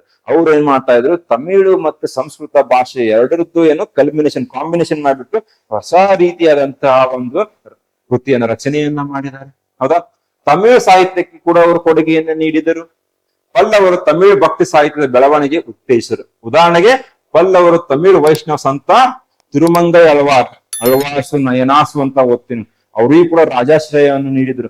ಆ ಒಂದು ಸಂತರು ಕೂಡ ಏನ್ ಮಾಡಿದ್ದಾರೆ, ಇವಾಗ ತಮಿಳು ಸಾಹಿತ್ಯದ ಅಭಿವೃದ್ಧಿಗೆ ಕೊಡುಗೆಯನ್ನು ನೀಡಿ ಹೋಗಿದ್ದಾರೆ. ಅವರ ಆಳ್ವಿಕೆಯಲ್ಲಿ ವಿಷ್ಣುವಿನ ಭಕ್ತಿ ಗೀತೆಗಳು ರಚನೆ. ಸೊ ಅಂದ್ರೆ ತಮಿಳು ಭಾಷೆ ಇರ್ಬೋದು, ಸಂಸ್ಕೃತ ಭಾಷೆ ಇರ್ಬೋದು, ಪ್ರತಿಯೊಂದು ಭಾಷೆಗೆ ಏನ್ ಮಾಡಿದ್ದಾರೆ, ಕೊಡುಗೆಯನ್ನು ನೀಡಿ ಹೋಗಿದ್ದಾರೆ. ಹೌದಾ? ಅದಾದ್ಮೇಲೆ ಧರ್ಮಾಚರಣೆಗೆ ಸಂಬಂಧಪಟ್ಟಂತೆ ಅಲ್ಲ, ಜಾತ್ಯಾತಿ ತಮಿಳು ಸಾಹಿತ್ಯದ ಬೆಳವಣಿಗೆ ಕೂಡ ಆಯಿತು. ಸೆಕ್ಯುಲರ್ ಲಿಟರೇಚರ್ ಅಂತ ಕರಿತೀವಿ. ಅಂದರೆ ಇವಾಗ ಆಡಳಿತಕ್ಕೆ ಸಂಬಂಧಪಟ್ಟಂತೆ ಇರಬಹುದು, ಇಲ್ಲ ವಿಜ್ಞಾನಕ್ಕೆ ಸಂಬಂಧಪಟ್ಟಂತೆ ಇರಬಹುದು, ಕಲೆಗೆ ಸಂಬಂಧಪಟ್ಟಂತೆ ಇರಬಹುದು. ಆ ಕೃತಿಗಳನ್ನ ಕೂಡ ಅವ್ರು ಏನ್ ಮಾಡಿದೆ, ರಚನೆಯನ್ನ ಮಾಡಿದೆ. ಧಾರ್ಮಿಕ ಗ್ರಂಥಗಳಲ್ಲದೆ ಪಲ್ಲವರು ಕಲೆ, ವ್ಯಾಕರಣ ಮತ್ತು ತತ್ವಶಾಸ್ತ್ರ, ಫಿಲಾಸಫಿಕಲ್ ಟೆಕ್ಸ್ಟ್ ಅಂತ ಕರಿತೀವಿ, ಒಳಗೊಂಡಂತೆ ಜಾತ್ಯತೀತ ತಮಿಳು ಸಾಹಿತ್ಯದ ಕೂಡ ಅವ್ರು ಏನ್ ಮಾಡಿದ್ದಾರೆ, ಇವಾಗ ಪ್ರೋತ್ಸಾಹಿಸಿದರು. ಉದಾಹರಣೆಗೆ ಪಲ್ಲವರ ಆಳ್ವಿಕೆಯಲ್ಲಿ ವ್ಯಾಕರಣ ಮತ್ತು ತತ್ವಶಾಸ್ತ್ರಕ್ಕೆ ಸಂಬಂಧಿಸಿದ ಕೃತಿಗಳು ಪ್ರವರ್ಧಮಾನಕ್ಕೆ ಬಂದವು. ವ್ಯಾಕರಣ ಇರ್ಬೋದು, ತತ್ವಶಾಸ್ತ್ರ ಇರ್ಬೋದು, ಕಲೆ ಮತ್ತು ವಿಜ್ಞಾನ ಇರ್ಬೋದು, ತಂತ್ರಜ್ಞಾನ ಇರ್ಬೋದು, ಆಡಳಿತದ ಮೇಲೆ ಇರ್ಬೋದು, ಎಲ್ಲದಕ್ಕೂ ಸಂಬಂಧಪಟ್ಟಂತಹ ಒಂದು ಸೆಕ್ಯುಲರ್ ಲಿಟರೇಚರ್ ಕೂಡ ಏನಾಗಿದೆ ಇಲ್ಲಿ ಡೆವಲಪ್. ನೋಡಿ, ಇಲ್ಲಿ ಕಲೆಗೂ ಅದರದಂತ ಮಹತ್ವವನ್ನು ನೀಡಬೇಕು. ಆನ್ಸರ್ದಲ್ಲಿ ನೀವು ಸಾಹಿತ್ಯಕ್ಕೆ ಎರಡಕ್ಕೂ ಬ್ಯಾಲೆನ್ಸ್ ಮಾಡಿ. ಕಲೆ ಚೆನ್ನಾಗಿ ಗೊತ್ತಿರುತ್ತೆ ಅಂತ ಬಿಟ್ಟು ಕಲೆ ಮೇಲೆ ಜಾಸ್ತಿ ಬರೋದು ಬಿಟ್ಟು ಸಾಹಿತ್ಯ ನೆಗ್ಲೆಕ್ಟ್ ಮಾಡೋ ಹಾಗಿಲ್ಲ. ಹೌದಾ? ಎರಡಕ್ಕೂ ಅದೇ ಆದಂತ ಏನ್ ಮಾಡಿ, ಮಹತ್ವವನ್ನ ನೀಡಿ. ಇದಾದ ನಂತರ ಲಾಸ್ಟ್ ಏನು, ಉಪಸಂಹಾರ. ಏನಿದೆ ಉಪಸಂಹಾರದಲ್ಲಿ? ಕಂಚಿಯ ಪಲ್ಲವರು ವಾಸ್ತುಶಿಲ್ಪ, ಶಿಲ್ಪಕಲೆ ಮತ್ತು ಸಾಹಿತ್ಯಕ್ಕೆ ನೀಡಿದ ಕೊಡುಗೆಗಳ ಮೂಲಕ ಶ್ರೀಮಂತ ಸಂಸ್ಕೃತಿಯ ಪರಂಪರೆಯನ್ನು ಸ್ಥಾಪನೆ ಮಾಡುವುದು. ದಕ್ಷಿಣ ಭಾರತದ ಒಂದು ಸಂಸ್ಕೃತಿಗೆ ಏನ್ ಮಾಡಿದ್ರೆ ಅಪಾರವಾದ ಶ್ರೀಮಂತವಾದ ಕೊಡುಗೆಯನ್ನು ನೀಡಿ ಹೋಗಿದ್ದಾರೆ. ದೇವಾಲಯ, ವಾಸ್ತುಶಿಲ್ಪ, ಸಾಹಿತ್ಯ ಪೋಷಣೆಯಲ್ಲಿ ಅವರ ನಾವೀನ್ಯತೆಗಳು ದಕ್ಷಿಣ ಭಾರತದ ಕಲೆಯ ಮೇಲೆ ಪ್ರಭಾವ ಬೀರಿದ್ದಲ್ಲದೆ ಭಾರತೀಯ ಸಾಂಸ್ಕೃತಿಕ ಇತಿಹಾಸದ ಮೇಲೆ ಕೂಡ ಶಾಶ್ವತ ಪರಿಣಾಮವನ್ನ ಬೀರಿದವು. ಅಂದರೆ ಅವರ ನೀಡಿ ಹೋದಂತ ಕೊಡುಗೆ ದಕ್ಷಿಣ ಭಾರತಕ್ಕೆ ಮಾತ್ರ ಸೀಮಿತವಾಗಲಿಲ್ಲ, ಇಡೀ ಭಾರತಕ್ಕೆ ಏನಾದವು ಇತಿಹಾಸದ ಮೇಲೆ ಶಾಶ್ವತ ಪರಿಣಾಮವನ್ನ ಬಿಟ್ಟು ಹೋಗಿದ್ದಾರೆ. ಸೊ ಈ ರೀತಿಯಾಗಿ ಏನ್ ಮಾಡಿ ಅವರ ಕೊಡುಗೆಯನ್ನು ಯಾವ ರೀತಿ ನೀಡಿದ್ದಾರೆ ಅನ್ನೋದನ್ನ ಹೇಳುವ ಮೂಲಕ, ಬರೆಯುವ ಮೂಲಕ ಏನ್ ಮಾಡಿ ನಿಮ್ಮ ಒಂದು ಆನ್ಸರ್ನ. ಸೊ ಈ ರೀತಿಯಾದಂತಹ ಉತ್ತರ, ಭಾಷೆ, ವಾಕ್ಯ ರಚನೆ, ಶಬ್ದ ಸಂಗ್ರಹಣೆ ಇದ್ದಾಗ ಮಾತ್ರ ಏನಾಗುತ್ತೆ ನಿಮ್ಮ ಮಾರ್ಕ್ಸ್. ಹೌದಾ? ಸೊ ಮತ್ತೆ ನಾವೇನ್ ಮಾಡೋಣ, ಮುಂದಿನ ಸಂಚಿಕೆಯಲ್ಲಿ ಮತ್ತೆ ಹಲವಾರು ಪ್ರಶ್ನೆಗಳನ್ನ ನಿಮ್ಮ ಮುಂದೆ ತಗೊಂಡ್ ಬರ್ತೀನಿ. ಹೌದಾ? ಮತ್ತೆ ನಿಮ್ಗೆ ಏನಾದ್ರು ಡೌಟ್ಸ್ ಇರ್ಲಿ, ಸಬ್ಜೆಕ್ಟ್ ರಿಲೇಟೆಡ್ ಡೌಟ್ಸ್ ಏನೇ ಇರ್ಲಿ, ಒಂದು ನೀವು ಆಚಾರ್ಯ ಸಂಸ್ಥೆಗೆ ಭೇಟಿ ನೀಡಿ, ಇಲ್ಲ ನಮ್ಮ ಯೂಟ್ಯೂಬ್ ಚಾನಲ್ ಏನಿದೆ ಆಚಾರ್ಯ ಯೂಟ್ಯೂಬ್ ಚಾನಲ್, ಅಲ್ಲಾದ್ರೂ ಕಮೆಂಟ್ ಅನ್ನ ನೀವು. Okay, thank you.